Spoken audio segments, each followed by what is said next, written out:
මේ කෙනෙකුගේ ජීවිතයේ අමාරුම අභියෝගාත්මකම ග්‍රහකාල පරිච්ඡේදයක් ජයගන්න තියෙන රැහැස මොකක් හරි සංකීර්ණ ශාන්ති කර්මයක් නෙමෙයි ටැක්සි එක යනවා වෙනුවට බස් එකේ යන්න තීරණය කිරීමයි කිව්වොත් ඒක ටිකක් අමුතු කතාවක් විදිහට පෙනෙන්න පුළුවන් නේද? එතන මේක බැලුවල්මට විහිළුවක් වගේ පෙනෙන්න පුළුවන්. මොකද ජ්‍යොතිෂය කියන්නේ ග්‍රහලෝක තරු රටා එක බැඳෙන ලොකු විෂයක් නේ. ඔව් ඔව්. ඉතින් මේ වගේ දැවැන්ත දේවල් පාලනය කරන්න මේ බස් එකේ යන්න වගේ හරිම ප්‍රායෝගික නිකම් පොළවේ පය ගහපු උපදෙස් දෙනවා කියන්නේ එක සාමාන්‍යයෙන් අපි දකින දෙයක් නෙමෙයි. අන්න ඒකයි අද මේ ගැඹුරු විමර්ශනයේ මේ තරම් විශේෂ වෙන්නේ. අද අපි මේ අධ්‍යයනය කරන්නේ 2026 අප්‍රේල් මාසයේ මේෂ ලග්න හිමියන්ට බලපාන ග්‍රහමාරු ගැන ලියවුණු ඊටමත් සවිස්තරාත්මක මූලාශ්‍රය දෙකක්. හරියටම අපේ මෙහෙයවීම වෙන්නේ මේ සිංහල අලුත් අවුරුදු උදාවත් එක්ක සිදුවන ග්‍රහ පිහිටීම් සහ විශේෂයෙන්ම වසර 12කට පස්සේ සිදුවන දුර්ලභ ගුරු මාරුවක් කෙනෙකුගේ මනසට ආර්ථිකයට සහ සෞඛ්‍යයට බලපාන ආකාරය විකේතනය කිරීමයි. හරි අපි මේකේ ලියා ගමු. හොඳයි. දැන් මේ අප්‍රේල් කියන්නේ දින දර්ශනයේ නිකම්ම තවත් මාසයක් නෙමෙයිනේ. මේක ලොකු වෙනස් වීම් කිහිපයකම ආරම්භයක්. විශේෂයෙන්ම අප්‍රේල් 14 වෙනිදා රවි ග්‍රහයා මේෂ රාශියට පැමිණීමෙන් තමයි අවුරුදු උදාව සිද්ධ වෙන්නේ. ඊට දවස් කිහිපයකට පස්සේ ඒ කියන්නේ අප්‍රේල් 19 වෙනිදා සිකුරු ග්‍රහයා වෘෂභ රාශියට යනවා. මේ සිදුවීම් මාලාව නිකම්ම දින දර්ශනයේ සලකුණු කිරීම නෙමෙයි නේද? කිසිසේත්ම නැහැ. මෙහිදී අපට සම්බන්ධ කළ හැකි මේ විශාල පින්තූරය තමයි මේ මූලාශ්‍ර හුදෙක් අනාගත වාක්‍ය කීමක්. එහෙමත් නැත්නම් මේම වෙයි කියලා බය කිරීමක් නෙමෙයි කියන එක. ඒ කියන්නේ ඊට වඩා යමක් මේකේ තියෙනවා. අනිවාර්යෙන්ම. මේක ඊට වඩා ගොඩක් ගැඹුරුයි. මේක හරියට එළඹෙන අභියෝගවලට මනස සූදානම් කරන මනෝවිද්‍යාත්මක සැලැස්මක් වගේ දෙයක්. මූලාශ්‍ර හරියටම පෙන්වා දෙනවා මේෂ ලග්නයේ මූලික ස්වභාවය මේ කාලය ඇතුළත කොහොමද ක්‍රියාත්මක වෙන්නේ කියලා. දැන් මේෂ කියන්නේ ගිනි රාශියක්. එහි අධිපතියා කුජ එහෙමත් නැත්නම් අංගහරු. අංගහරු කියන්නේ සේනාධිනායකයානේ. ඉතින් මේෂ ලග්න හිමියන් කියන්නේ උපතින්ම පෙරමුණේ ඉන්න නායකත්ව ලක්ෂණ තියෙන දැඩි සංවිධාන ශක්තියක් තියෙන පිරිසක්. ඔව් ඒක මූලාශ්‍රවල පැහැදිලිව තියෙනවා. හැබැයි ප්‍රශ්න තියෙන්නේ මේ අප්‍රේල් 14 වෙනිදා රවි ග්‍රහයා, ඒ කියන්නේ සූර්යයා මේෂ රාශියට ආවහම මේ තත්ත්වය තවත් උග්‍ර වෙනවා කියන එකයි. රවි කියන්නේ උෂ්ණත්වනේ. ඔව්. ගිනි රාශියට සූර්යයා ආවහම ඒක හරියට ගින්නට පිදුරු දැම්මා වගේ වැඩක්. මේ කාලයේදී එයාලා තුල තියෙන අර දෙවනි වෙන්න අකමැති සහ නම්‍යශීලී නොවන ගතිගුණ උපරිමට යනවා කියලා ලොකු අනතුරු ඇඟවීමක් තියෙනවා. අන්න එතන තමයි භයානකම තත්ත්වය තියෙන්නේ. මේ අධිකාවේගේ පාලනය කරගන්න බැරි වුණොත් හැමදේම විනාශ වෙන්න පුළුවන්. ඒ නිසා තමයි මූලාශ්‍රයේ ඊටමත් අපූර්වට බුදුරජාණන් වහන්සේගේ දේශනාවක් උපුටා දක්වන්නේ චේතනාහං පික්ඛවේ කම්මං වදාමි කියලා. ඒ කියන්නේ චේතනාව තමයි කර්මය බවට පත් වෙන්නේ. ඒක හරිම වැදගත්. ඔව්. මේ තරම් ග්‍රහ බලපෑම් මැද වුණත් කෙනෙක් යහපත් චේතනාවෙන් නම්‍යශීලීව තීරණ ගන්න නම් මේ ග්‍රහ පිහිටීම් වල නරක ප්‍රතිඵල අවම කරගන්න පුරුවන් කියන පණිවිඩයයි එතන තියෙන්නේ. මට මේකට හොඳ උපමාවක් මතක් වෙනවා. මේක හරියට අර දක්ෂ ක්‍රීඩා නායකයෙක් කරන දෙයක් වගේ. කොහොමද? දැන් සමහර වෙලාවට නායකයාට පුරුවන් තමන්ම ගෝල් එක ගහලා වීරයා වෙන්න. හැබැයි නියම දක්ෂයා කරන්නේ තමන්ම ගෝල් ගහන්න උත්සාහ කරන්නේ නැතිව කණ්ඩායමේ වඩාත් හොඳ තැනක ඉන්න වෙනත් ක්‍රීඩකයෙකුට පන්දුව පාස් කරලා ඒ ගෝල් එක ගහන්න අවස්ථාව දෙන එක. අන්තිමට මැච් එක දිනුවහම මුළු කණ්ඩායමටමත් නායකයාටත් දෙගොල්ලන්ටම ගෞරවය ලැබෙනවා. හරියටම හරි. මේ මුලාශ්‍ර වලින් කියන නම්‍යශීලීකම කියන්නේ අන්න ඒක නේද? හැම වෙලේම තමන්ම පෙරමුණ ගන්න ඕනේ නැහැ. පස්සට වෙලා ඉඳලා දිනන්නත් පුළුවන්. ඒවි උපමාව මේ தത്വෙට ඉතාමත් හොඳින් ගැලපෙනවා. පන්දුව පාස් කරනවා කියන්නේ Tamanගේ දුර්වලකමක් නෙමෙයි, ඒක උපාය මාර්ගික පසුබැසීමක්. මේ කාලයේදී මේෂ ලග්න හිමියන්ට අවශ්‍ය වෙන්නේ අන්න ඒ මනෝවිද්‍යාත්මක පරිණත භාවයයි. අනික් කාරණේ තමයි මේක හුදෙක් මානසික උෂ්ණත්වයක් පමණක් නෙමෙයි. තව මොනවද තියෙන්නේ? මූලාශ්‍රවල පැහැදිලිවම උපදෙස් දෙනවා මේ කාලයේදී පරිසරය වගේම ශරීරයේ උෂ්ණත්වයත් ගොඩාක් ඉහළ යනවා කියලා. අපට සිරි.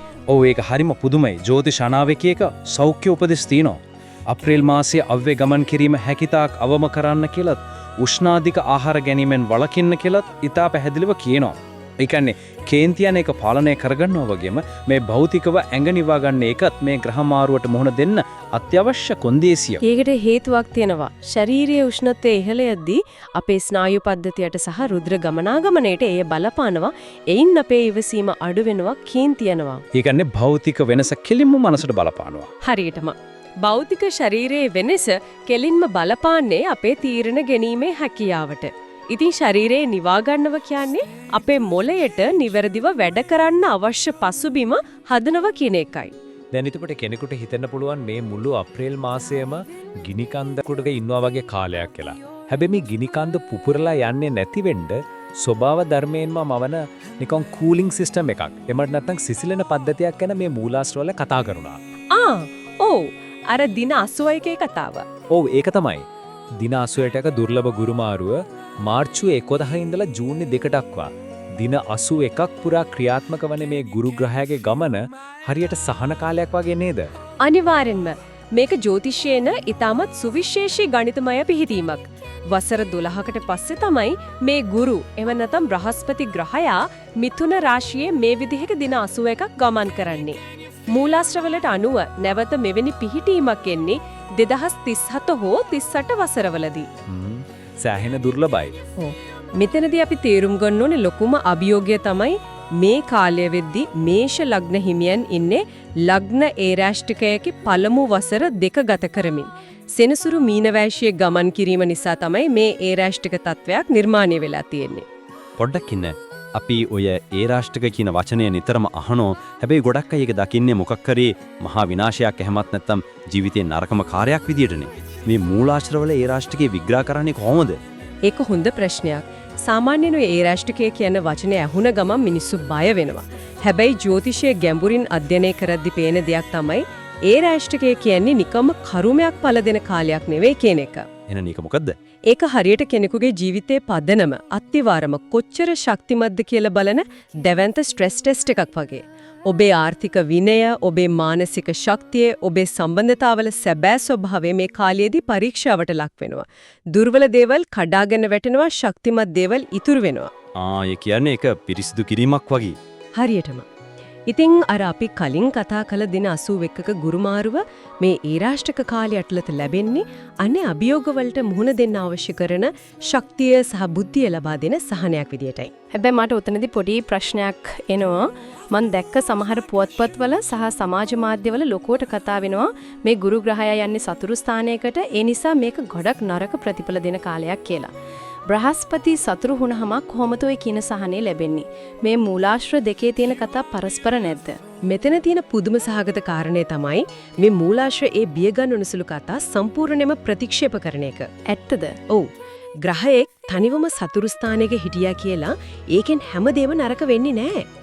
ජ්‍යොතිෂය කියන්නේ මේ තනි ග්‍රහයකගේ ක්‍රියාකාරීත්වයක් නෙමෙයිනේ. ඒක සමස්ත ග්‍රහ මණ්ඩලයේම බලපෑම් ජාලයක්. අනුකුත් ග්‍රහයින්ගේ දෘෂ්ටීන් පිහිටීම් එක්ක බලද්දී සතුරු ස්ථානයක ඉන්න ග්‍රහයෙකුට උනත් පුළුවන් ධනාත්මක කම්පයක් ඇති කරන්න. තේරුණා. හරියට නරක යහළුවෙක් එක්ක හිටියත් Tamanගේ ප්‍රතිපත්ති ශක්තිමත් නම් ඉන් පාඩුවක් වෙන්නේ නෑ වගේ දෙයක්. ඒ කියන්නේ මේ දින 81 ඇතුළත අර කළුවර කාමරයක හිටපු කෙනෙකුට එකපාරටම එළියට එන්න පාරක් හැදෙනවා. මූලාශ්‍රයේ ඊටමත් ආකර්ශනීය විදියට කියනවා. පහුගිය කාලේ මුළුගැන්වි බලාපොරොත්තු සුන්වි තමන්ගේ හැකියාවන් හැංගිලා තිබුණු අය හදිසියෙන්ම මේ කාලය ඇතුළත එළියට ඇවිත් තමන්ගේ දක්ෂතා පෙළවන්න පටන් ගන්නවා කියලා. ඔව්, ඒක ලොකු අවස්ථාවක්. අලුත් විදියට ජීවිතේ පටන් ගන්න සැඟවුණු දක්ෂතා කරලියට ගෙන්න මේක තමයි හොඳම කාලය. හැබැයි මේ ජනප්‍රිය වීමත් එක්කම ලොකු අනතුරකුත් එනලු නේද? ඔව්, සාර්ථකත්වයට හැම වෙලෙම මිලක් ගෙවන්න වෙනවනේ. මේෂ ලග්න හිමියන් මේ විදියට සමාජයේ ජනප්‍රිය වෙද්දී දක්ෂතා පෙන්වද්දී අතීතයේ දියුණු අතහැරලා ගිය අය රවට්ටු අය නැවතත් සමාවිල්ලාකට එන්න පුරුවන්. ඒකට හේතුව මේ ඇතිවෙන නව ආකර්ෂණය සහ බලය. මෙන්න මෙතනදි තමයි මේ මූලාශ්‍රය හරිම ප්‍රායෝගික හැබැයි ටිකක් ක්‍රූර උපදෙසක් දෙන්නේ. මූලාශ්‍රය කියන්නේ ඒ විදිහට ආයෙත් එන අයට ලං වෙන්න දෙන්න, ඔවුන්ගෙන් ප්‍රයෝජන ගන්න, හැබැයි කිසිම වෙලාවක ඔවුන්ව නැවත සම්පූර්ණයෙන් විශ්වාස කරන්න එපා කියලා. මේක ටිකක් භයානක උපදෙසක් නේද? ඇයි එමේද? තමන්ට වැරදක් කරපු අයව ආයෙත් ලං කරගන්න එක, එයාලගෙන් වැඩ ගන්න එක හරියට ගින්දරත් එක්ක සෙල්ලම් කරනවා වගේ වැඩක් නෙවෙයිද? ඇයි මේ තරම් අවදානම් සහගත දෙයක් කරන්න කියන්නේ? ඒක ඊටමත් තියනු නිරීක්ෂණයක්. බැලුබැල්මට ඒක අවදානම් තමයි. හැබැයි මෙතන තියෙන මනෝවිද්‍යාත්මක ක්‍රීඩාව අපි තේරුම් ගන්න ඕනේ. ඒ රාෂ්ට්‍රකයක් යද්දී ඔබේ සම්පත් සීමිතයි. ඉතින් අවස්ථාවාදී වේ ණයව සම්පූර්ණයෙන්ම ප්‍රතික්ෂේප කරලා සතුරන් කරගන්නවා වෙනුවට ඔවුන්ගේ ශ්‍රමය හෝ උදව්ව ඔබේ අරමුණ වෙනුවෙන් පාවිච්චි කිරීම වඩාත් බුද්ධිමත්. ඒ කියන්නේ ඒක උපාය මාර්ගයක්. හරියටම. ඒක හැඟීම්මට පදනම් වුණු තීරණයක් නෙමෙයි සීතල ප්‍රායෝගික ව්‍යාපාරික තීරණයක්. හැබැයි අර විශ්වාස නොකිරීම කියන සීමාව තමයි ඔබේ ආරක්ෂාව වෙන්නේ. ඒ ප්‍රායෝගිකත්වය කෙලින්ම සම්බන්ධ වෙන්නේ අපි මීළඟට කතා කරන ආර්ථිකය සහ රැකියාව කියන මාතෘකාවටයි. අප්‍රේල් මුලදී ඒ කියන්නේ රවි මීන රාශියේ ඉන්නකොට වියදම් අධික වෙනවා කියලා මූලාශ්‍රවල සඳහන් වෙනවා. හැබැයි අප්‍රේල් 19 වෙනිදා සිකුරු වෘෂභ රාශියට ඒ කියන්නේ ධනස්ථානයට පැමිණීමත් එක්ක මේ තත්ත්වය සම්පූර්ණයෙන්ම වෙනස් වෙනව නේද? ඔව් සිකුරු වෘෂභයට යාම කියන්නේ ආර්ථික පිබිදීමක්. අතමිට සරු වෙනවා. රැකියාව එපා වෙලා කල්කිරලා හිටපුවාට අලුත් ප්‍රබෝධයක් නව ආදායම් මාර්ග නිර්මාණය වෙනවා. විශේෂයෙන්ම ඉදිරි වසර 5-6ක් සඳහා ස්ථාවර රැකියාවක් සහ ආදායම් මාර්ගයක් මේ කාලෙදි සාදා ගන්න පුළුවන්. මෙන්න මෙතනදී තමයි මම මුලින්ම මතක් කරපු අර බස් එකේ යන කතාව එන්නේ. ආර්ථිකය හොඳ වෙනවා කියලා මූලාශ්‍රය කිව්වට මේ වියදම් කිරීම ගැන දෙන්නේ පුදුම සහගත උපදෙස්.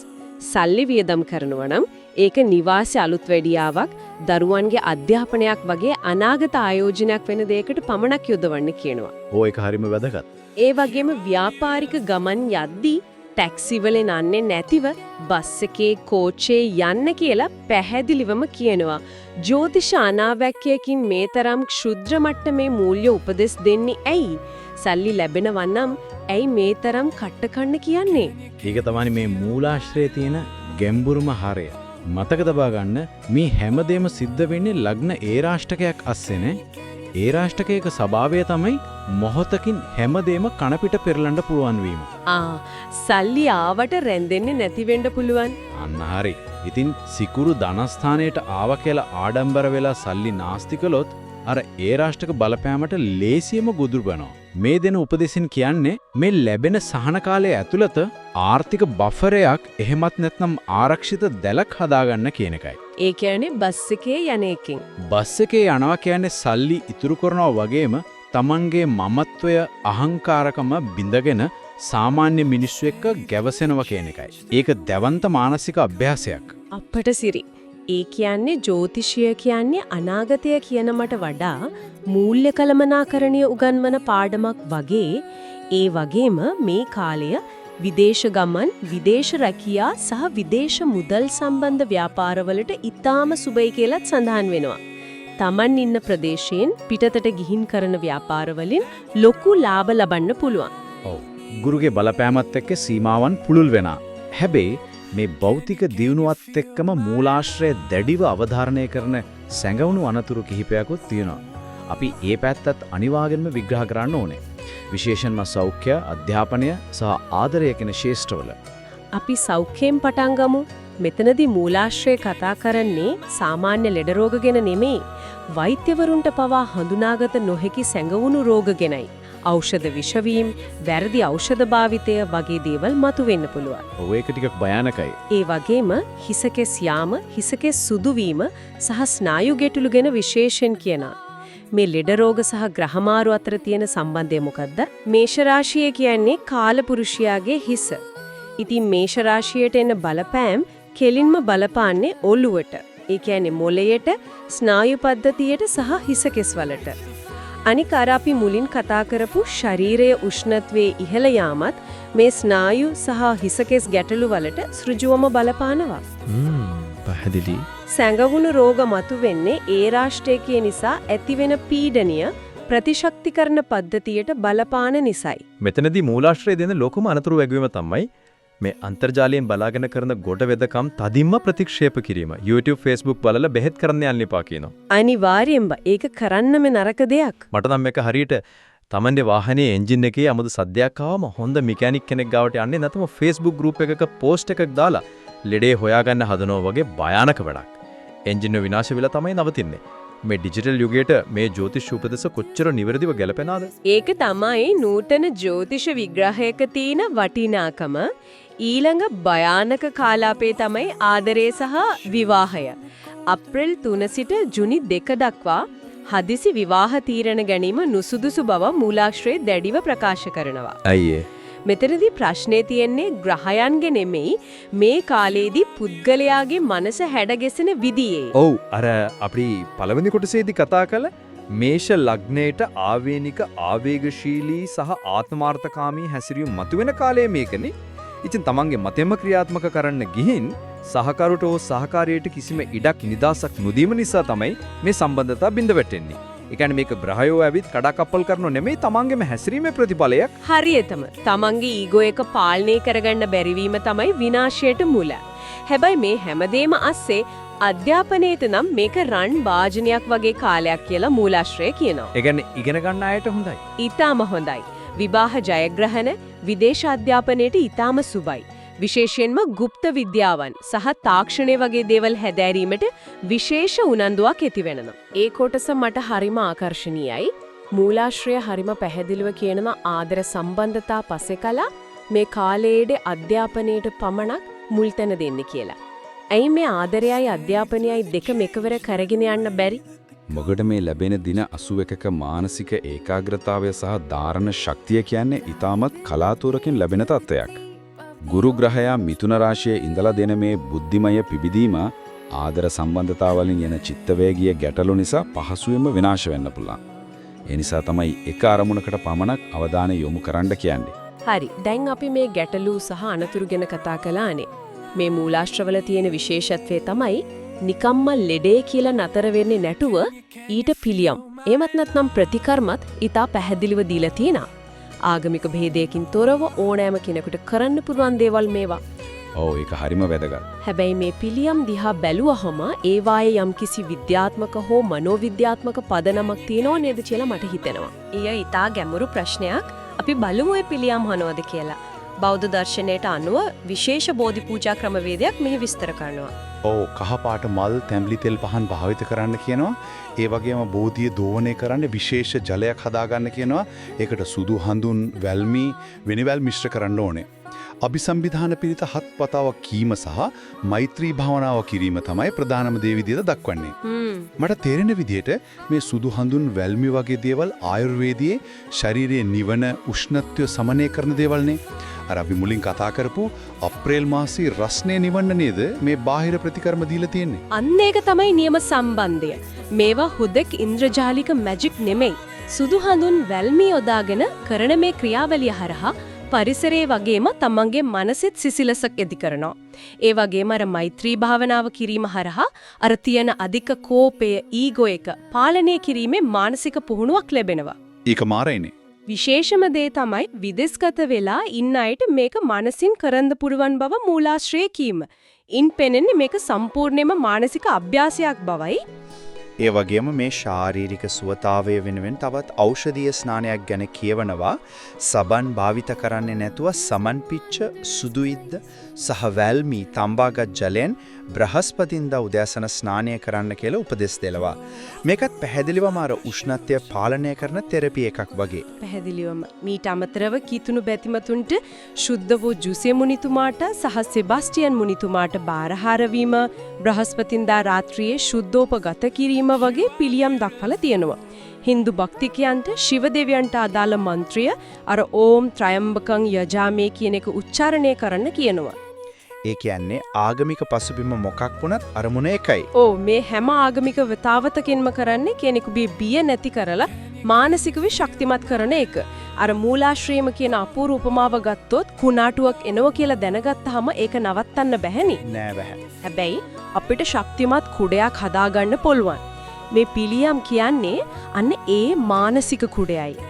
මේ හැමදේම ASCII මට හම්බ වුණු ලස්සනම සහ ප්‍රබලම පිළියම තමයි මේ Tamanට පුළුවන් විදිහට වෙනත් දරුවන්ගේ අධ්‍යාපනයට උදව් කිරීම සහ දිලිඳුන්ට දන් දීම.